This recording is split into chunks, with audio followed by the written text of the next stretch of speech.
This is about the 2009 Lincoln cents, pennies. We don't know why I call them pennies, but people do, so they're pennies. At any rate, this is the only commemoration of the 2009, which would be 200 years. He was born in wait a minute, 1809? Yeah. So 2009 would be 100 years. Okay. They did a 50-year commemoration. At any rate, these have doubling. Many of them have doubling. Sent some off, hadn't got them back yet. But anyway, most of it is in his hand. I'm going to pick this up a little bit and see if I can get it up where you can see his hand. And there it is right there, reading a book. And the thumb there on his left hand is extended, is actually a doubling from the one place that he's holding it. There's a shadow or a whatever next to it. And that's considered doubling. And it makes the coins more valuable. Now, these are valuable coins because it was only done 1 year. But it was done with 4 coins, each from Philadelphia, each from Denver, four each of early life. We'll move this over here, put this up here, and you can see the, that's not it. This is it here.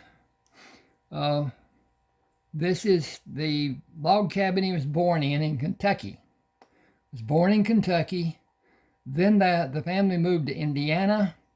Then they moved to Illinois, where he educated himself and did whatever, and took the bar, became an attorney, had a lucrative business, not, well, he made money and had what he needed and stuff. But at any rate, this was where he was born. There are anomalies in it, and I'm not going to get into that because there's a lot. And you'll be able to see them if you do anything with them. Now, this is another of the log cabin. And then this is the professional life. And then there's a presidential. I thought I got one. I didn't. I got 2 of the log cabin and 2 of the professional life. At any rate, the 4th one, and they're LP1, LP2, LP3, LP4, P and D. And there's 8 coins in the set, 4 from Philadelphia, 4 from Denver. Now, there is no mint mark on the P coins, as there weren't any when it was produced originally, and when it was produced as a commemorative. The D is on the obverse, the front, and as you can see there, it's not there. There's a lot of people that want to say that it's a misprint, misstamp and whatever, and it's not. They're just from Philadelphia, as the original was, without a mint mark. At any rate, please subscribe to my channel. Now, I started out with eBooks. I changed over and added coins to the channel, and I've got a pretty extensive coin collection.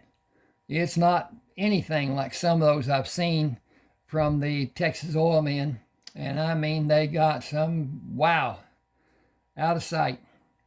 At any rate, doubling. Now, I'm going to talk about the 1964 Kennedy half, because it's wild. I knew it was what it was through my little turn in life and whatever, and they're valuable. They're 90% silver. They're the last 90% silvers, and here is a. I don't know if you can see this. Put it up here. Da da da da da. This is a barber half. And you can't see that, but there it is right there. And it is 90% silver. The one at the top, I don't know if you can see it still, here, is 90% silver. And that's 70 something, 75. That's one of my oldest coins. I got it trading. I did not pay a value that would have been exorbitant. That coin is extremely expensive. And I traded coins for that single coin. And I'm happy with what I got, and he was happy with what he got. At any rate, coins have doubling. Now, this is a 1964. Can't see that, can you? Okay, get it back over here. Kennedy half. It has doubling on the letters. It has tripling on the letters. It has quadrupling on the letters. In other words, it's got doubling once, then doubling twice, and then doubling 3 times. And the doubling 3 times is extremely easily seen because those letters are wide. They don't, anyway, I've got to go back through. I just learned this. I did not know that they were as they are. And this is a 20-roll coin, 20 coin roll. And I'm going to go back and get on my little microscope. And I can't see very well anymore. I'm older. And so anyway, this particular need that I have is to look at whatever and get the things that I want out. And in the next while, a few years or whatever, I'm going to sell my collection. I'm not going to sell it one piece at a time. That's not going to happen. And like this, I'll sell a 20 coin roll like the Kennedy halves are. Silver went up above $50 per ounce. There's 0.07. That's anyway. Takes $2.50 to make an ounce and a part. So 2 of those would be worth as a melt now $50. But they're worth more than that as a collector's item, because some of these are uncirculated. I'm looking at the different colors here. I've got several boxes of the Kennedy $50, and it's going to take some doing to get through them. I started going through these 2009s, and I bought them originally to give away, and I intended to give people who subscribe to my channel, and please do subscribe to the channel. That helps. And let me know what you want to see. I'll see if I have what you want to see and get it together and whatever. Anyway, this is Kennedy half. Now, there's two varieties. There's a Kennedy with long hair. They call it extended. And then Jacqueline Kennedy didn't like that being done, so they raised it up. They had a photograph, and he needed a haircut, she thought. JFK was not particular about his appearance to a degree. And but anyway, that's another thing. Okay, over here. Back to these barber halves. There, I'm gonna see if I can find a nice one, because I do have some nice ones. But anyway, these are all circulated, and they are items that a lot of people have never seen. And it's like this one. The thing about this coin, I'm going to put it on this, and it's got a piece of dirt on it there. Then here is the coin. Look at that shield. You will not probably see another coin like this with the lines of that shield and it being as close to uncirculated as it is. It's a coin that I probably will never sell. I'll never part with it. That's just the jewel of my collection, I guess you'd say, as far as I'm concerned. And I enjoy coin collecting. I enjoy looking at the coins, looking at the beauty of them. If you look at these right here, these are just gorgeous. They're bright red. Now the browns are more attractive, they say. I don't think so. This is, you know, you've heard the expression shiny penny. These are shiny pennies. And at any rate, I think that's 3 rolls that I broke apart. I've got others over here that are still under the microscope that I haven't searched through. I've got far too many to go through each and every one of them. But I don't want to lose anything that I can probably just not stumble across, but discover. And that's the fun of it, looking for the things that are different, that will help in whatever. But that's another thing. I have a ballast up here for my phone stand, and this is what it's ballasting. I'll pull this over here. You can look at. This is Susan B. Anthony. That's not a really good coin. But at any rate, some of them are quite uncirculated. This one is close, I think. Anyway, it's a cup of coins that I use to keep the stand from tipping over from the weight of the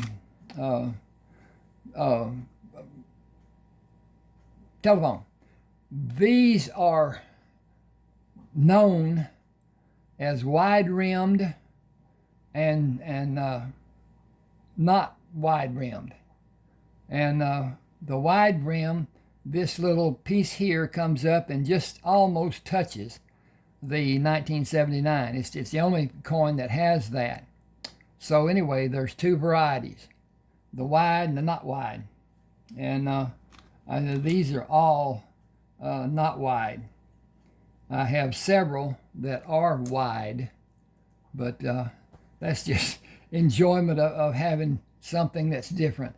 And it is fun. But I'm going to go over here now. I got to look at something too. But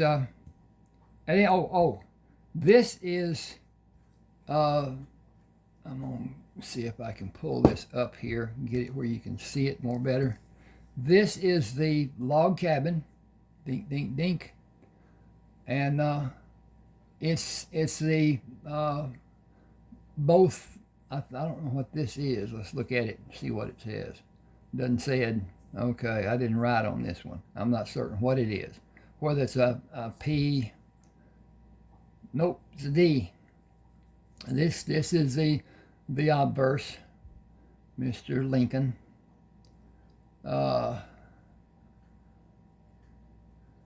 He did a lot of things for the country that people appreciated. He also got a whole bunch of people killed because he wanted the South to be productive. He wanted the South to mechanize like the North was. And the South was an agricultural economy. That's what it was. To a degree, it still is. It's not the mechanized steel producers and all the other stuff that is up north. In the middle, there's excuse me. I don't know why he was so adamant about changing the culture of the South, and he was. And the oddest part, the funniest part, the most insane part of the Civil War started because Beauregard and a man, I know his name, is off the, anyway, they had an agreement that supplies would come into Fort Sumter, but no arms would come in. There would be no arms allowed on the ship and transferred. And when a ship came in, the men saw that the crew was carrying guns. And they had a box that looked like a rifle box that they took and were taking off the ship.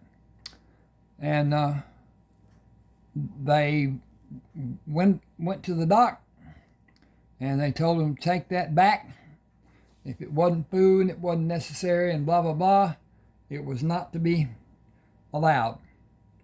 And they did take them back. The next one, they tried to hide the rifles and the powder and balls and whatever, and that started the war, because when Beauregard saw what was happening, he attacked. Now, they were supposed to get this is what the disparagement was between the commander and Beauregard. The fort was supposed to be returned at a set time, and it wasn't. And that's what started the war. That's how the war started, I should say. Now, there's lots that we don't know that isn't reported or reputed or whatever. But the French were supposed to help the South. And the Union had ships of the line, warships, and they stopped the French. And they told them not to come back. And the French evidently took it to heart, because they stopped coming. And they didn't do anything diplomatically. They just said, we quit. And didn't even announce it or whatever. Okay. Then through the war, Sherman went through the South and burnt everything. He killed people, innocents, civilians. If they came up in arms or whatever, he put them down. But he burnt most of the plantations. And what it was to stop them from supplying the Confederate troops. And toward the end, they didn't have anything. They had taken all their supply trains and arrested people and took over them and kept them from getting it.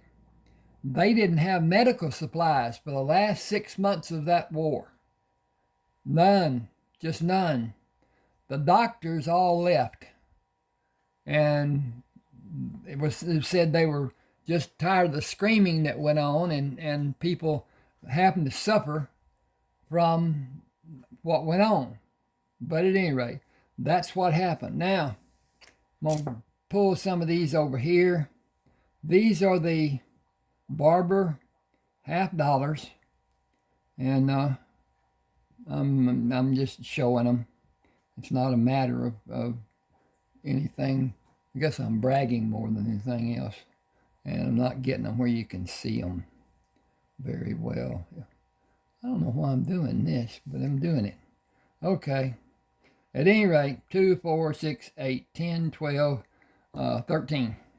Unlucky number. At any rate, these are mostly 1912, 1908, 1905, 1906, 08, 15, 12, 12, 6, 90. What is that? I'm got to look at this. 09. Okay. Or a 98. Anyway. I traded for these. I haven't paid a lot out for coins. I had a collection that I had from when I was young, and I was able to salvage it through my endeavors in life and whatever. At any rate, they are fun to look at. The designs, I should turn that over too. Now then, that shield shows pretty well. This one doesn't too. That doesn't at all. That one's worn. I'm trying to get the shielding.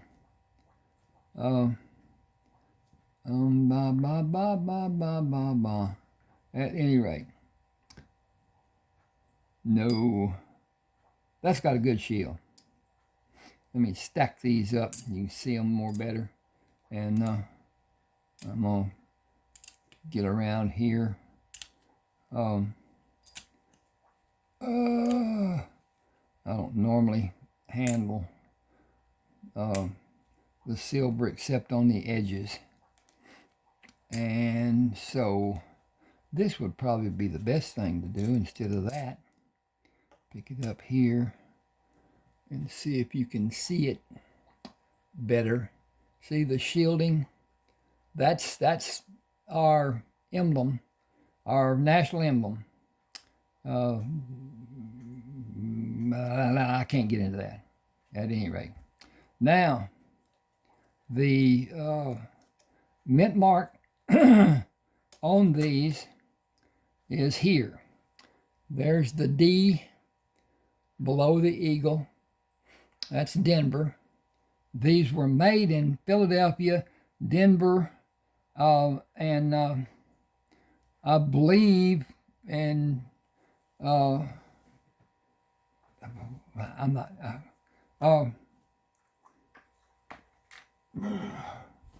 Louisiana. At any rate. The that's a nice. I don't know why I got that, but that's another good-looking coin. Now, I've got the early Walk in Liberty silver dollars.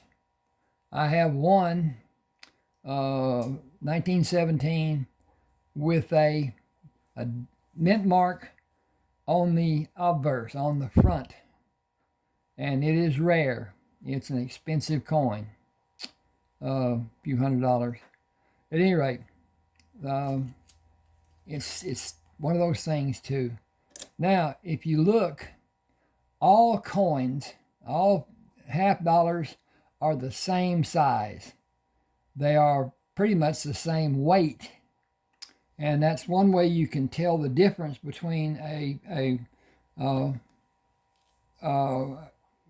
uncirculated coin and a circulated coin, because of the weight. Because a circulated coin will not have the weight that an uncirculated coin has. But that's another ditty and whatever. But at any rate, let's get back to the cents. I really wish I had a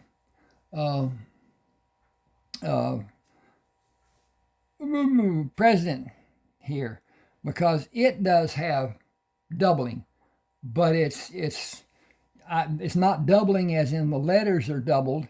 It's doubling in what was produced from possibly grease, possibly wear on the die that it's punched with. If you've not done it, go to YouTube and look at coins being minted.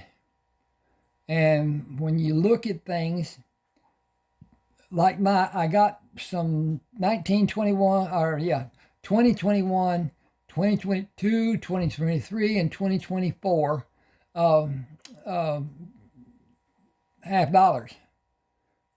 The first report was from Denver and Philadelphia on the 23s, that there were only going to be 5 million made of each. And that was erroneous, because they came up with, 15 million and 18 million or something like that. So the coins that I thought were going to be valuable they're collector items still. They are beautiful uncirculated coins, straight from the reserve, and still rolled. And if I take them back to the bank, they have to be broken down so that it can be counted. And that's a process I don't want to do, but I may have to. And it's not. It's kind of a pride thing that I had beautiful coins and then they're going to be gone. And the half dollars they're $500 boxes. That didn't fall in. Okay, well, half is half is good as good. But anyway, one of those things. I'm messing here, putting these back in the coin holders, and but at any rate, I'll check through the 64s and try to set up a camera on the microscope, and we can go through them, and you can look with me, and we'll see. I'll try to have some of those that I've already found that have doubling, and show you what it is and what to look for. And if you don't have a microscope, you can get one for less than $50 on Temu. Now that may all change, but at any rate, if you get it's not a high quality. It's not. You can't change the magnitude of vision very much. Not like you can if you've got those that have flips, that the lenses turn and whatever, and it gives you a better shot or whatever. But it do. And this may be interesting. This was in a box that I got. It is a nickel. I can't see it. 70 whatever. But anyway, got some nickels, and this process is fun. That's all it should be, but it can be a good investment too. Silver is a lot less expensive to what they call stack, which is just accumulate. Takes up a lot more space than what gold does. But then again, if you get robbed, you're not getting robbed with the gold being what it is and whatever. Okay, let me see what I need to do. I think, I want to talk about my books, my bookies. I have eBooks that I wrote and published on Smashwords and Amazon. Amazon does not treat authors very well. And so I'm going to get over here and dig this up. I've got these book covers that I had made up, and we'll look through them to some degree. Okay. Excuse me just a minute. Let me get these accumulated. I got that little piece of don't need. Got rid of it now. And I'm going to look through these to a degree and pick out. I love this story. This is Buzzard Shields. And but at any rate, I wrote Mutual Transitions. I don't think I see it here right now.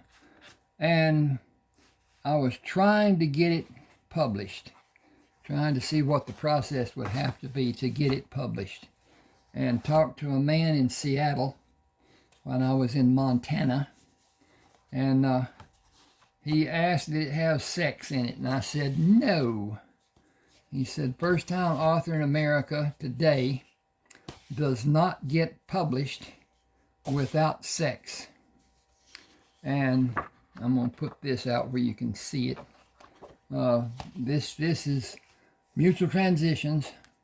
Now, I need to change. Well, I got the bulb. I got too much light there. Way too much light. Let's see if we turn this off. Yeah, there you go. Okay.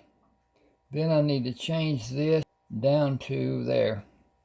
That's the lowest it's going to be. At any rate, this book is up for possible film. It's two talent agencies out in Los Angeles have my permission to get done whatever they get done toward having that done.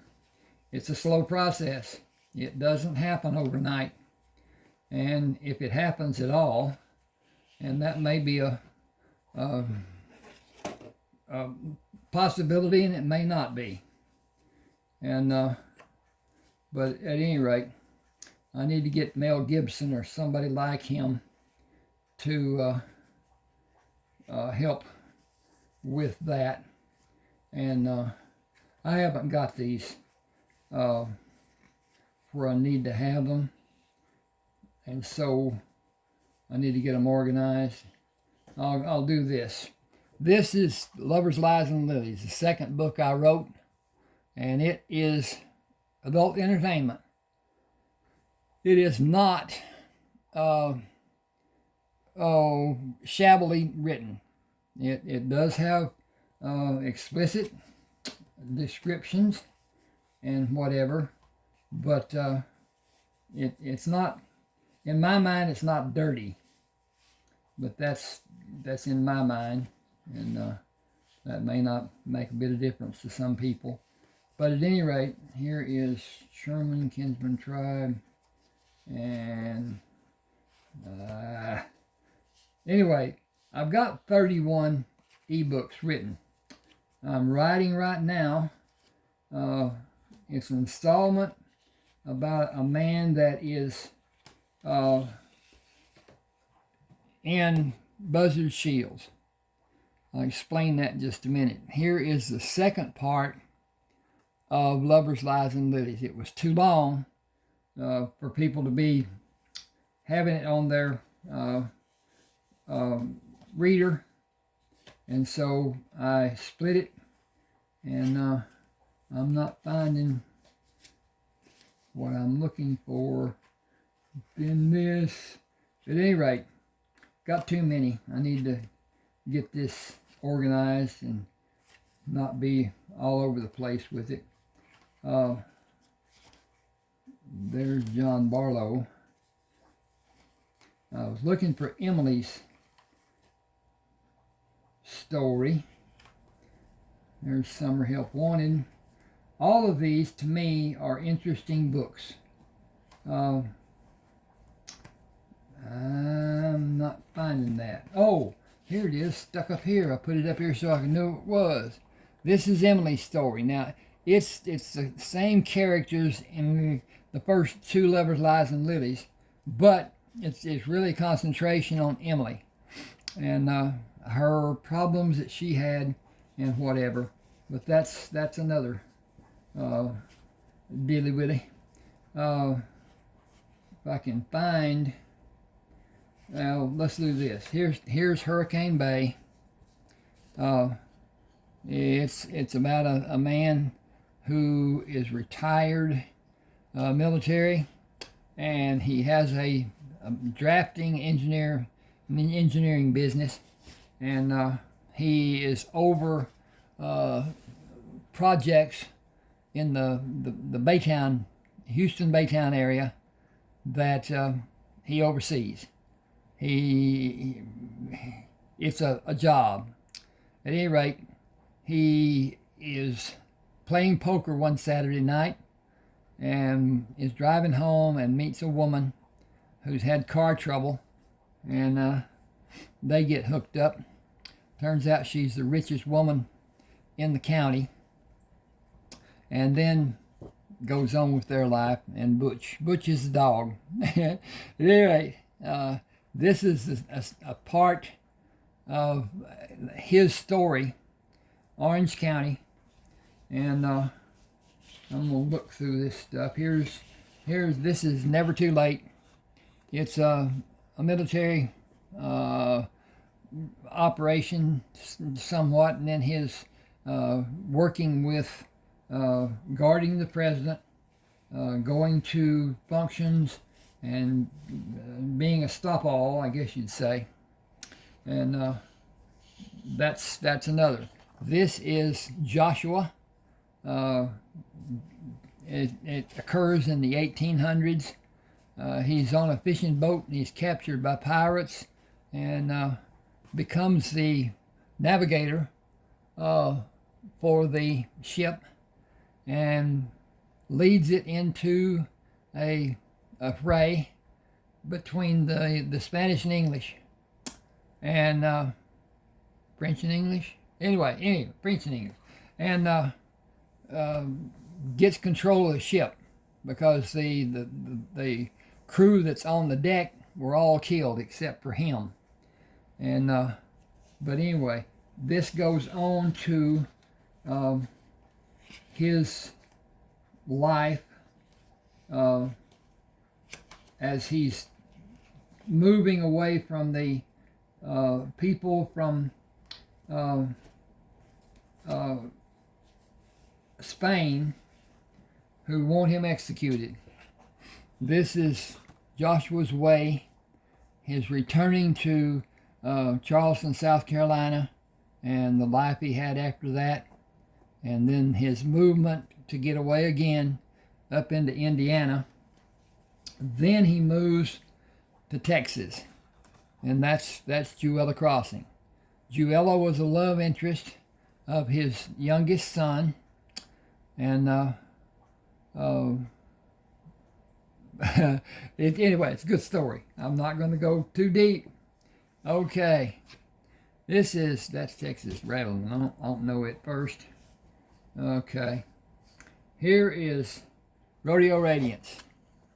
It's about a man who has money. He has oil wells and whatever, cattle, and his desire is to be a rodeo star.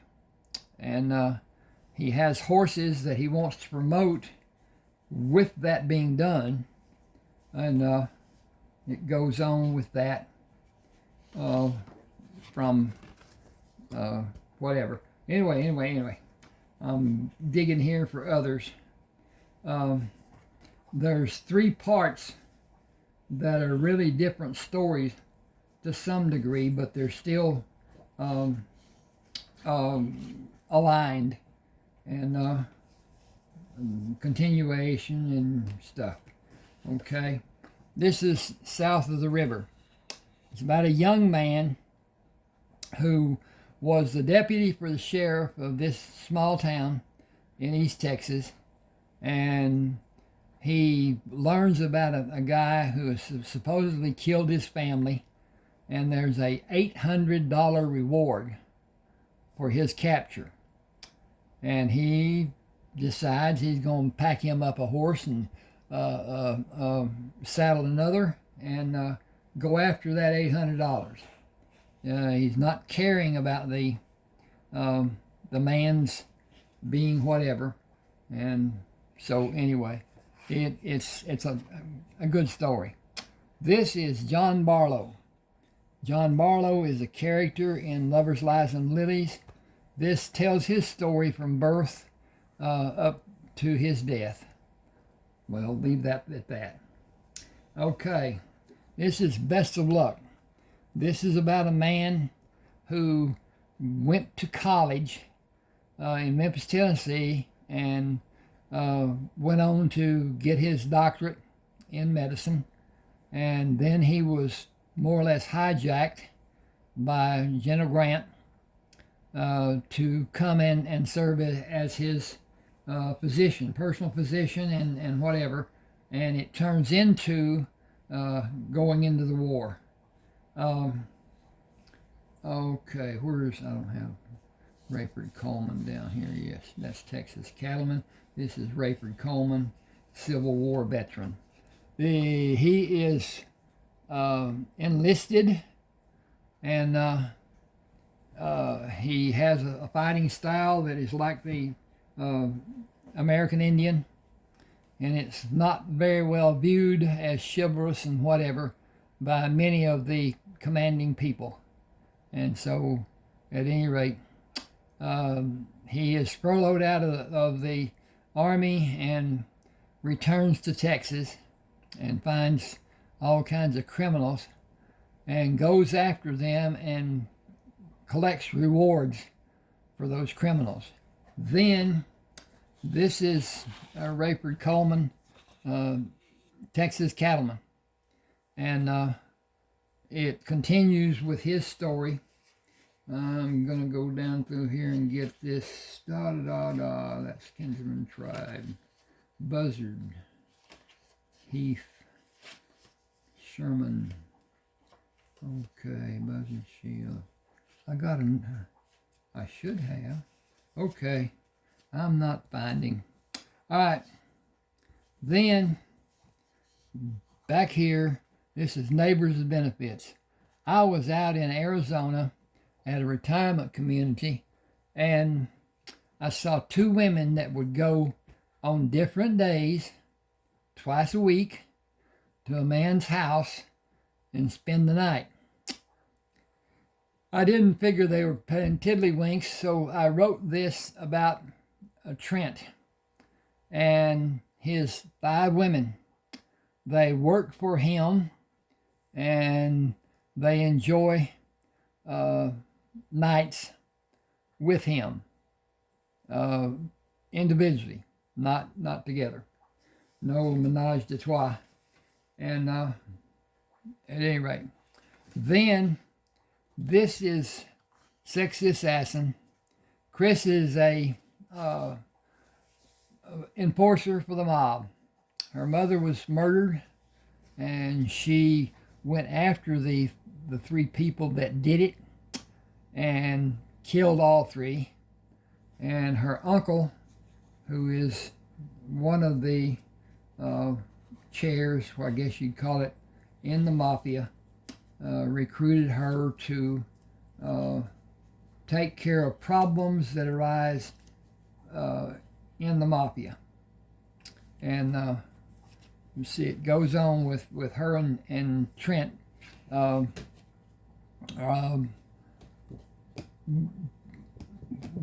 a catastrophe happens. But anyway, this is Summer Help Wanted. It is a story about a guy who's getting a divorce, and he had been friends with a farmer who died. And the farmer had extensive land, more so than what Trey thought it was to start with.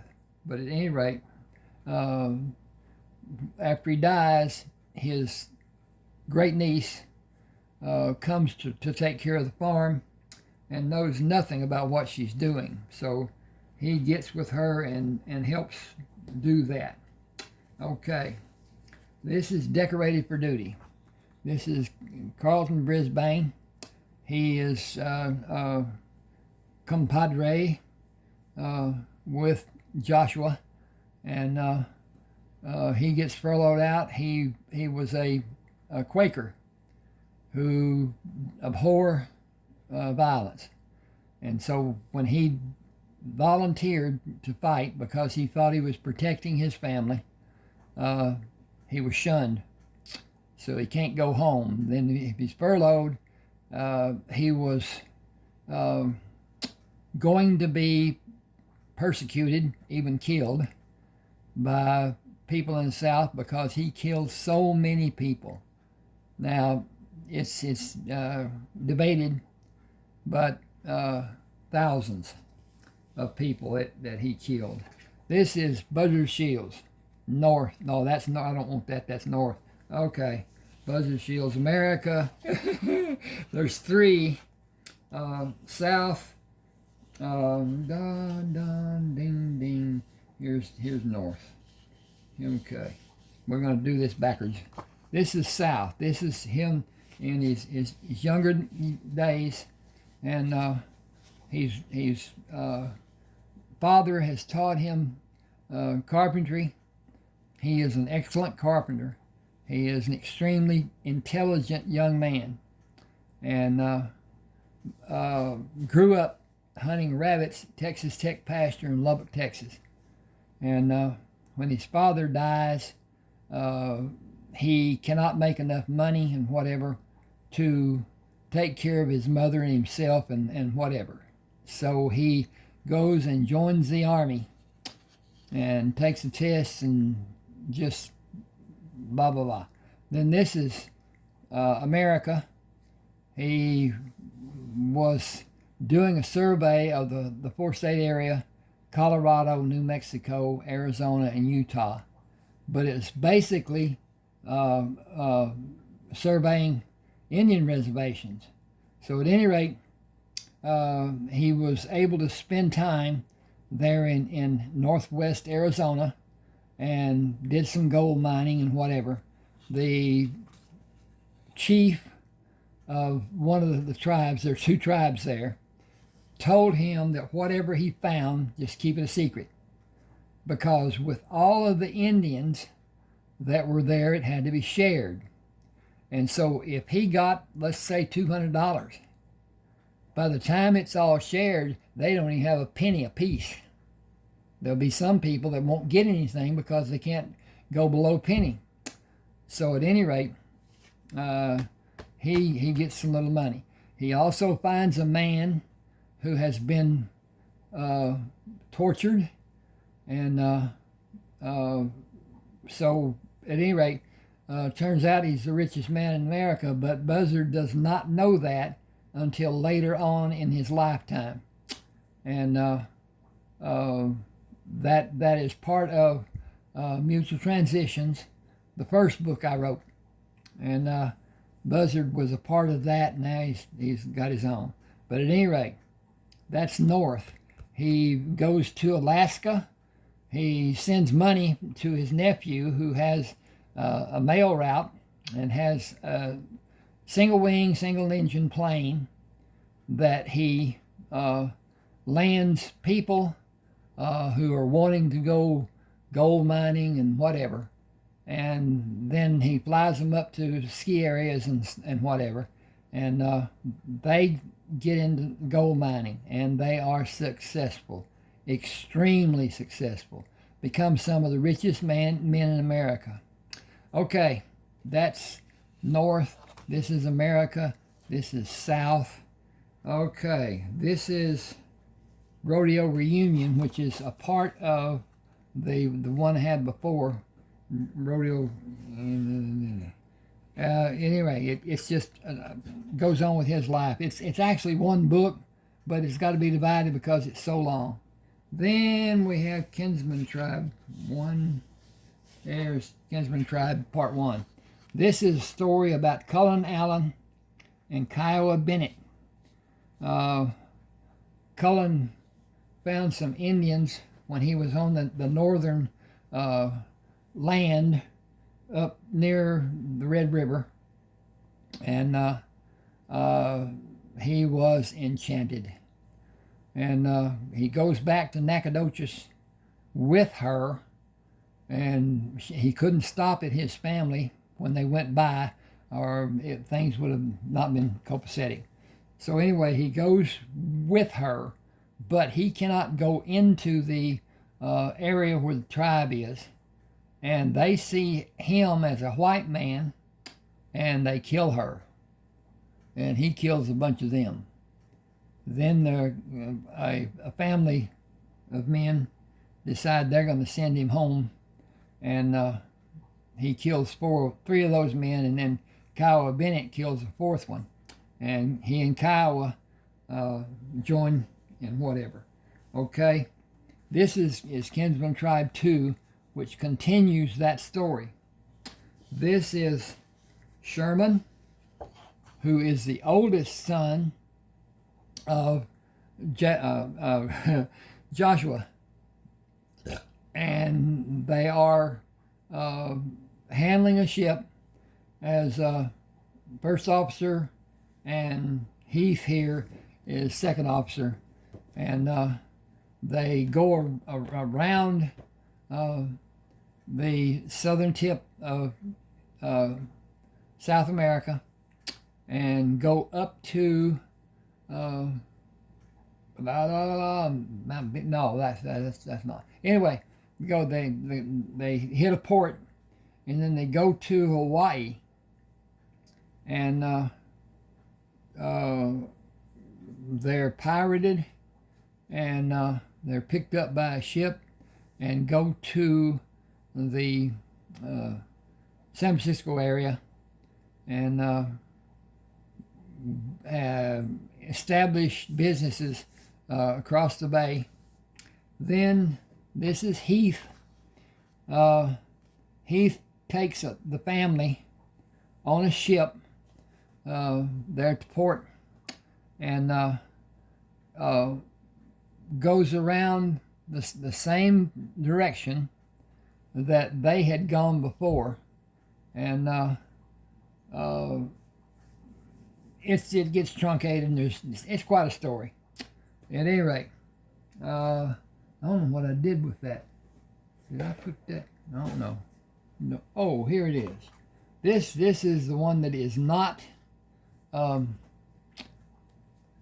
published, and I got this out of a Louis L'Amour book. It's not even a good thing to do, but at any rate, he is in the war, and gets out and goes to Missouri and into the Oklahoma Territory, bounty hunting, and then comes down with the behest of Joshua to a crossing of the Red River from Oklahoma into Texas, and then he relocates his operation in Texas, and it's a good story. At any rate, this is going on.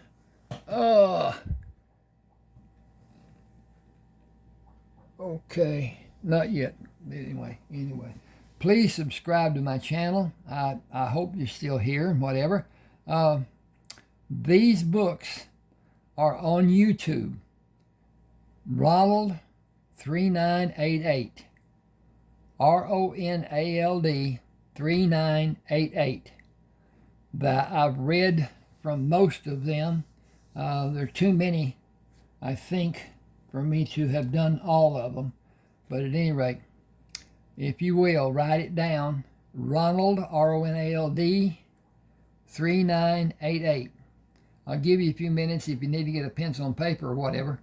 But that and if you want to look at them on Smashwords, just look at Ronald Walker or most any of these, Sexy Assassin, whatever, and that's all on YouTube. But all it is, it allows you to read a small portion, and most of it I read to allow it to be known what the first of the story is, and hopefully I'm going to get into doing all of them as a reading. That's Ronald, RONALD 3988. I'm not certain what I got here. This is looking funny. Okay. Thank you for being with me. Ronald 3988 on YouTube.